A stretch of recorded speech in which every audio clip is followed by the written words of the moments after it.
The city lights of New York shimmered against the early morning sky as people rushed through their daily routines. Among the towering glass buildings stood Reynolds Corporation, a billion-dollar empire led by one of the most powerful CEOs in the country, Michael Reynolds. Michael was known for his discipline, his sharp mind, and his ruthless decisions. In his world, there was no room for weakness. Employees were numbers. Mistakes were unacceptable. That morning, the office felt tense. Everyone knew something was wrong. Inside his luxurious office, Michael stared at a report with cold eyes. "Send him in," he said. A few moments later, the door slowly opened. A man stepped inside. Simple clothes, tired face, quiet presence. His name was Daniel. He worked as a janitor, a man most people never noticed. "Do you know why you're here?" Michael asked without looking up. Daniel shook his head slightly. "No, sir." Michael threw the file on the desk. "Complaints. Poor performance. Carelessness." Daniel's voice trembled. "Sir, I've been working double shifts. I'm trying my best." Michael interrupted him instantly. "I don't pay people to try.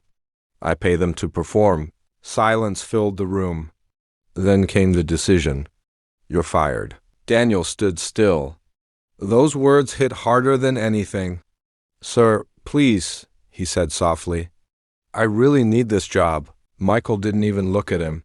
"We don't run a charity." Daniel lowered his eyes. He nodded slowly and turned to leave. But what Michael didn't know was that just hours ago, this same man had saved his daughter's life. The previous night, Emma Reynolds, Michael's only daughter, stepped out of her car after a long argument with her father. "You only care about control," she had shouted before leaving. Now she walked alone through a dimly lit street. Her heels clicked against the pavement. The night was quiet, too quiet. Behind her, two men appeared, watching, following. Emma felt it. Her heart began to race. She walked faster. So did they. "Hey," one of them called. She ignored it. Panic grew inside her chest. Her steps turned into a near run. Suddenly, one of the men grabbed her arm. She screamed, "Let me go!" But they laughed, and then a voice cut through the darkness. "Leave her." The men turned. A figure stepped forward. It was Daniel, his face calm, but his eyes serious. "She's not alone," he said. The men scoffed. "You should walk away, old man." But Daniel didn't move. He stepped between them and Emma. What happened next was fast and brutal. Daniel took the hits, punch after punch, but he didn't back down. He protected her, shielded her, fought with everything he had, until finally the attackers ran away.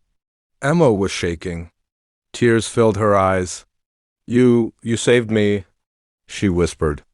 Daniel looked at her for a moment. A soft, tired smile appeared on his face. "Go home safely," he said.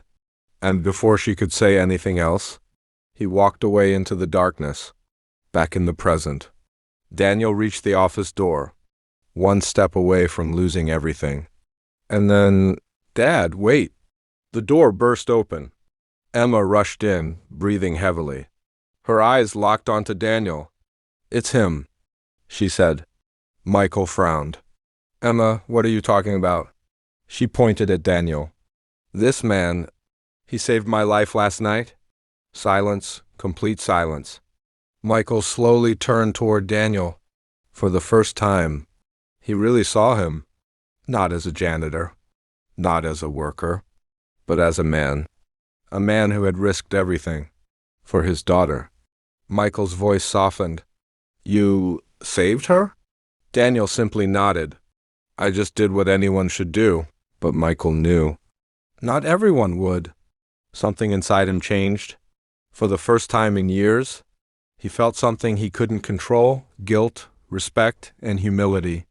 "Sit down," Michael said quietly. Daniel hesitated. "I said sit down?" This time his voice wasn't cold. It was human. "You're not fired. But more than that, I owe you everything."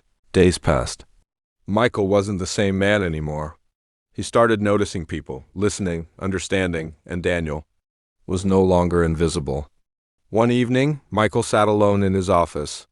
Looking at the city, for the first time, he realized something powerful: success without humanity was empty, because sometimes the people we ignore the most are the ones who would risk everything to save the ones we love.